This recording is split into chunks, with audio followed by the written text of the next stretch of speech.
سید الانبیاء والمرسلین وعلی آلہ واصحابہ وعطرتہ اجمعین اما بعد فاعوذ باللہ من الشیطان الرجیم بسم اللہ الرحمن الرحیم قال اللہ تبارک و تعالی فی القرآن المجید والفرقان الحمید سبحان الذي اسرى بعبده ليلا من المسجد الحرام الى المسجد الاقصى الذي باركنا حوله لنريه من آياتنا انه هو السميع البصير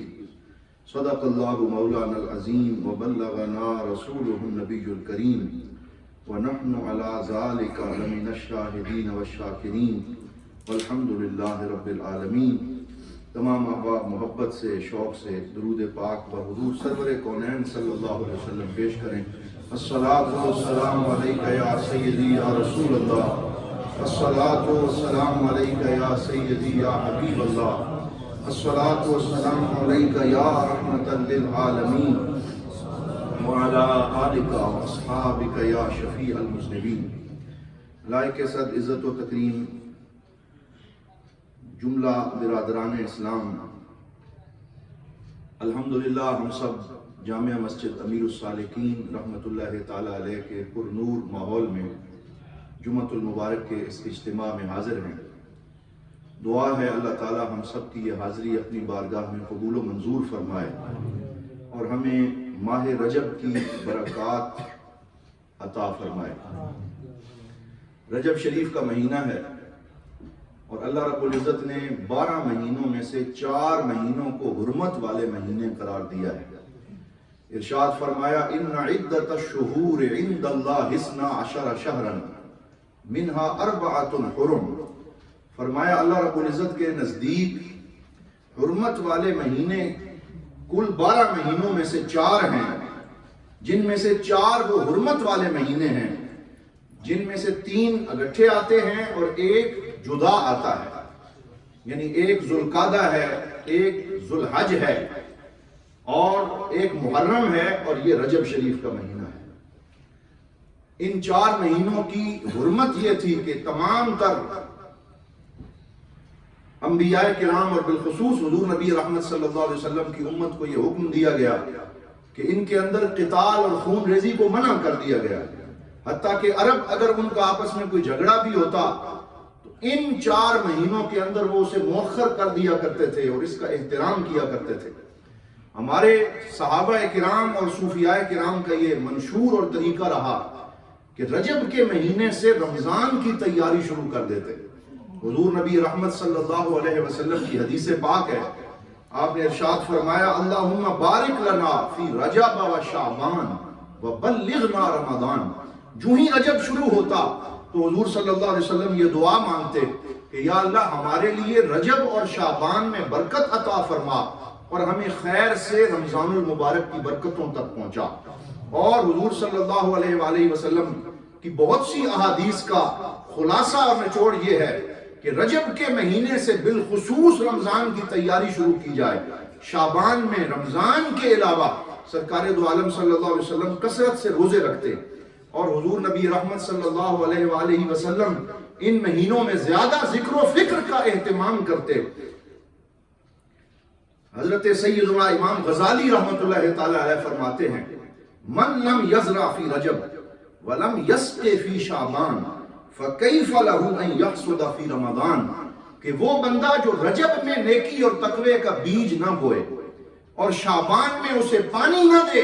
تو وہ رمضان کے اندر اپنی کھیتی کو کیسے کاٹ سکتا ہے، یعنی پیداوار کیسے حاصل کر سکتا ہے۔ تو اللہ رب العزت ہمیں ابھی سے رمضان المبارک کی تیاری کی توفیق عطا فرمائے، تقوی، طہارت اور عبادت اور بندگی کی توفیق نصیب فرمائے۔ یہ وہ مبارک مہینہ ہے جس میں حضور نبی رحمت صلی اللہ علیہ وسلم سفر معراج کی برکتیں آپ کو نصیب ہوئیں اور معراج پاک کا معجزہ آپ کو نصیب ہوا۔ اللہ رب العزت کا دیدار کیا، جنت اور دوزخ کا نظارہ کیا اور وہاں پہ انبیاء کرام سے ملاقاتیں کی اور تمام تر جو آسمان ہیں ان سے گزرتے ہوئے سدرۃ المنتہا سے بھی آگے لا مکان کی بلندیوں پہ پہنچے اور اللہ رب العزت سے شرف ملاقات حاصل کیا۔ سفر طائف پہلے ہو چکا تھا اور مکی زندگی کا اختتام ہو رہا تھا۔ حضرت ابو طالب اور حضرت سیدہ خدیجہ الکبریٰ رضی اللہ تعالی عنہا، یہ دونوں شفیق اور مبارک ہستیاں رخصت ہو چکی تھیں، اور سرکار دو عالم صلی اللہ علیہ وسلم اسے عام الحزن قرار دیتے تھے، اور آپ دکھ میں مبتلا تھے کہ طائف والوں نے پتھر برسائے، لہو لہان کر دیا، اور دعوت کے نتیجے میں انہوں نے استجابت جو ہے اس کی توفیق انہیں ابھی نصیب نہ ہوئی۔ تو حضور صلی اللہ علیہ وآلہ وسلم جب طائف سے واپس تشریف لا رہے تھے، راستے میں فرشتہ حاضر ہوا کہ اللہ تعالیٰ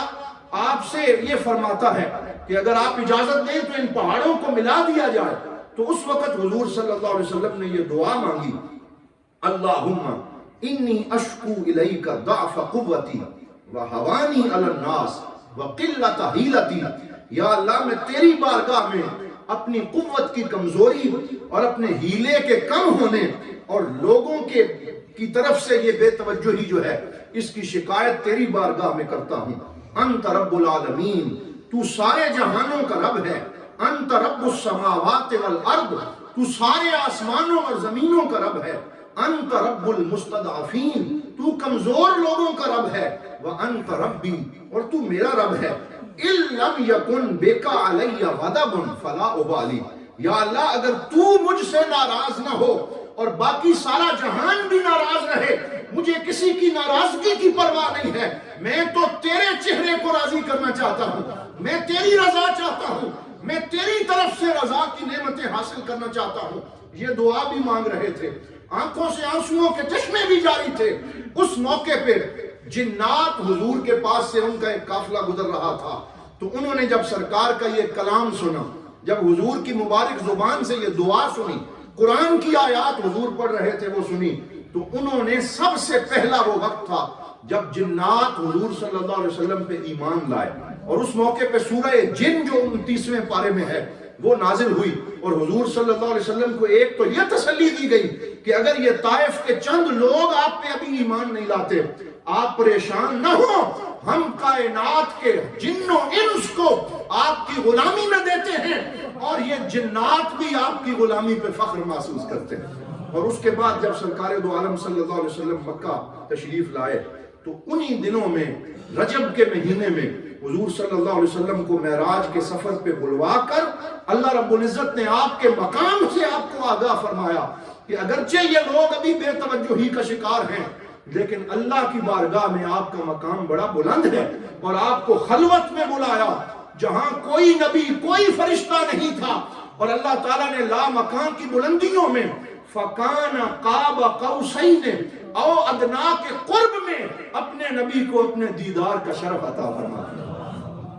اس سفر کے 3 مقاصد تھے۔ پہلا مقصد تکریم النبی،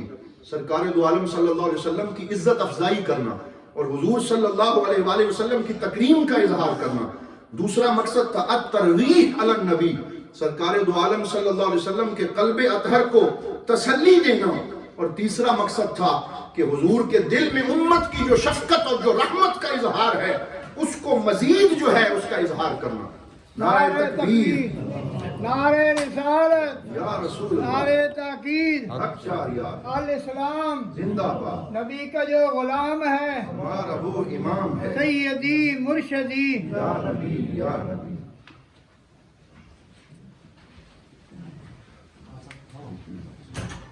تشریف رکھیں۔ میں یہ عرض کر رہا تھا کہ براق کو لایا گیا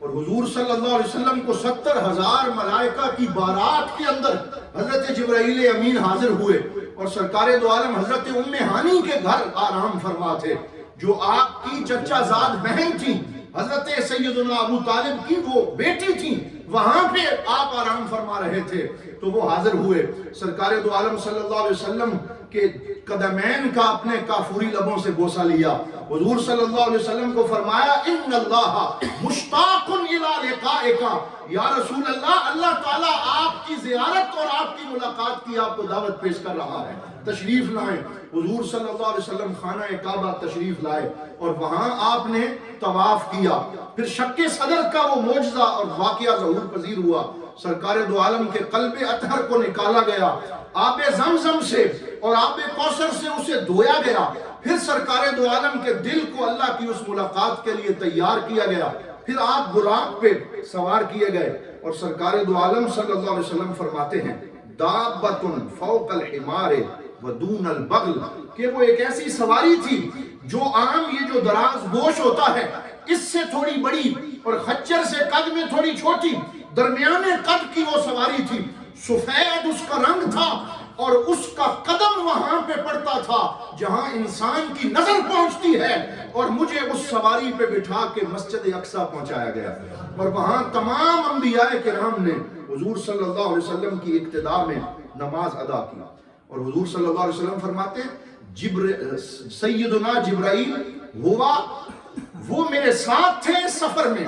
اور لا یفارقنی ولا افارقہ، نہ انہوں نے مجھے چھوڑا نہ میں نے ان کو چھوڑا۔ یہاں صوفیاء کرام نے یہ لکھا کہ اس میں یہ درس اور سبق ہے کہ رفاقت کی بڑی اہمیت ہے۔ سرکار دو عالم صلی اللہ علیہ وسلم نے ساری زندگی کبھی تنہا نہیں گزاری، کبھی یار غار حضرت سیدنا صدیق اکبر کی رفاقت ہے، کبھی آپ کی زوجہ حضرت سیدہ خدیجہ الکبریٰ رضی اللہ تعالی عنہا کی رفاقت ہے، اور اس روحانی سفر میں حضرت جبرائیل امین کی رفاقت سدرۃ المنتہا تک ہے۔ تو اس سے یہ پتہ چلتا ہے کہ انسان کو بھی معاشرے میں اپنے اچھے دوستوں کے ساتھ اور اچھے نیک لوگوں کی رفاقت میں اپنی زندگی بسر کرنی چاہیے۔ پھر یہاں براق کی سواری میں یہ اشارہ بھی دے دیا کہ وہ سائنسی اشارات فرما دیے کہ یہ لائٹ کی سپیڈ سے سفر کرتا ہے، اور اس وقت تک ابھی کوئی سائنس کی یہ چیزیں ایجاد نہیں ہوئی تھی، لیکن سرکار دو عالم صلی اللہ علیہ وسلم کو یہ سواری عطا فرما کے اللہ رب العزت نے قیامت تک آنے والی سائنس کے اوپر بھی سرداری عطا فرما دی کہ ابھی تک دنیا کی کوئی سائنس ایسی سواری ایجاد نہیں کر سکی جو آج سے 1500 سال پہلے حضور صلی اللہ علیہ وسلم کو عطا کی گئی۔ اسی لیے علامہ محمد اقبال رحمۃ اللہ تعالی علیہ نے اس کے اوپر بہت سا کلام لکھا، اور آپ فرماتے ہیں سفر معراج کے اندر بندہ مومن کے لیے، ہمارے لیے بھی یہ پیغام ہے کہ انسان کی اصل منزل آسمانوں سے پرے لامقام ہے، کہ وہ اللہ رب العزت کی رضا حاصل کرنے کی کوشش کرے، وہ بارگاہ الوہیت تک رسائی کی کوشش کرے، وہ مصلی پہ کھڑا ہو کے اپنی روح کے ساتھ اللہ رب العزت کی رضا جوئی کی کوشش کرے۔ سبق ملا ہے یہ معراج مصطفیٰ سے مجھے کہ عالم بشریت کی زد میں ہے گردوں۔ اقبال کہتے ہیں معراج مصطفیٰ سے مجھے یہ سبق ملا کہ یہ افلاک اور افلاک سے پرے کی دنیا یہ انسان سے دور نہیں ہے، بلکہ اگر وہ محبت رسول کی چاشنی کے ساتھ نماز ادا کرے تو اللہ رب العزت اسے بھی لامکان کے ان جلووں کے اندر سے حصہ عطا فرما دیتا ہے۔ ایک جگہ فرماتے ہیں اختر شام کی آتی ہے فلک سے آواز، سجدہ کرتی ہے سحر جس کو وہ ہے آج کی رات، رہے یک گام ہے ہمت کے لیے عرش بری، کہہ رہی ہے یہ مسلمان سے معراج کی رات، کہ معراج کی رات ہمیں یہ سبق دے رہی ہے رہے یک گام، کہ صرف ایک منزل کی دوری کے اوپر عرش بری ہے، یعنی انسان کو وہ روحانی قوت اللہ رب العزت نے عطا فرمائی ہے کہ اگر وہ رسول اکرم صلی اللہ علیہ وسلم کی پیروی کرے، دین کی تعلیمات پہ عمل کرے، تو اللہ رب العزت اس کے دل کو اپنے عرش کی تجلیات کا مرکز بنا دیتا ہے اور اس کی زندگی کو روحانیت سے شرابور کر دیتا ہے۔ اسی طرح ایک جگہ فرماتے ہیں خدائے لم یزل کا دست قدرت تو زباں تو ہے، یقین پیدا کرے غافل کہ مغلوب گماں تو ہے، پرے ہے چرخ نیلی فام سے منزل مسلمان کی، ستارے جس کی گرد راہ ہے وہ کارواں تو ہے، کہ یہ ستارے تیرے راستے کے اندر ہیں، یہ تیری منزل نہیں ہے، چاند پہ پہنچنا تیری منزل نہیں ہے، بلکہ اللہ رب العزت کے جلووں تک رسائی یہ بندہ مومن کی منزل ہے۔ اور جنت کا شوق معراج مصطفیٰ صلی اللہ علیہ وسلم کے سفر میں ہمیں دلایا گیا۔ جب حضور صلی اللہ علیہ وسلم اس سفر مبارک سے واپس تشریف لائے تو آپ نے جنت کے ایسے نظارے بیان فرمائے جن کا مقصد یہ تھا کہ امت کے غلاموں کو جنت کا شوق دلایا جائے تاکہ وہ اس کے حصول کے لیے کوشش کریں۔ سارعوا الی مغفرۃ من ربکم وجنۃ ارضها السماوات والارض، اس جنت کے حصول کے لیے جلدی کرو اور اس کی مغفرت کے حصول کے لیے جلدی کرو۔ جس جنت کی چوڑائی 7 زمینوں اور 7 آسمانوں کو ملائیں تو اس کی چوڑائی بنتی ہے، پھر اس کی لمبائی کا عالم کیا ہوگا۔ تو حضور صلی اللہ علیہ وسلم نے صحابہ سے بیان فرمایا کہ میں نے وہاں پہ یہ دیکھا کہ حضرت بلال جو میرے غلام ہیں ان کے قدموں کی چاپ میں نے جنت کے اندر سنی۔ تو پھر آپ نے پوچھا ہے بلال آپ کون سا عمل کرتے ہیں جس کی وجہ سے آپ کو یہ شرف ملا؟ تو حضرت بلال نے ہاتھ باندھ کے عرض کیا یا رسول اللہ اور تو کوئی ایسا انوکھا عمل نہیں کرتا۔ پھر سوچ کے عرض کرنے لگے ہاں ایک عمل ایسا ہے جس کے اوپر مجھے اللہ کے کرم کی امید ہے، اور وہ یہ ہے ما احدثت الا توضأت،